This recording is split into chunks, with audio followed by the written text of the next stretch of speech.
आणि राज्यामध्ये सर्वत्रच लोकसभा निवडणुकीचा धुरळा उडतोय। पाहूया त्याच संदर्भातल्या इतरही टॉप 9 बातम्या। नाशिकच्या जागेबाबत मुख्यमंत्री शिंदेच निर्णय घेणार। भाजपच्या चंद्रशेखर बावनकुळे यांचं वक्तव्य। नाशिकच्या जागेबाबत भाजपनं दावा सोडला। मुंबईमध्ये प्राचीन वृक्षांची तोड, आमचं सरकार आल्यावर कारवाई करणारच, आदित्य ठाकरेंचा इशारा। तर त्यांची सत्ता येणं म्हणजे मूर्खांच्या नंदनवनामध्ये फिरणं, शिंदेंचा पलटवार। महाविकास आघाडीचे उमेदवार शाहू महाराजांना गोकुळचे संचालक चेतन नरके यांचा पाठिंबा।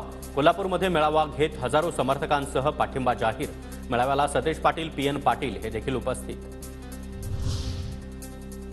चंद्रकांत खैरे 5 वेळा नमाज पठण करा सांगतात, हा माणूस वेडा तर नाही झालाय ना। चंद्रकांत खैरे यांची चित्रफित दाखवत संजय शिरसाट यांची जोरदार टीका। बारामतीनंतर शिरूरमध्ये देखील अपक्ष उमेदवाराला तुतारी हे चिन्ह। निवडणूक आयोगाकडून ट्रम्पेट वाद्याचा तुतारी असा उल्लेख। अमोल कोल्हे यांची चिंता वाढणार। वंचित बहुजन आघाडीचे संतोष अंबुलगे मुंबई उत्तर मध्यमधून लोकसभा लढवणार। वर्षा गायकवाड आणि उज्ज्वल निकम यांच्या विरोधामध्ये वंचितचा उमेदवार जाहीर।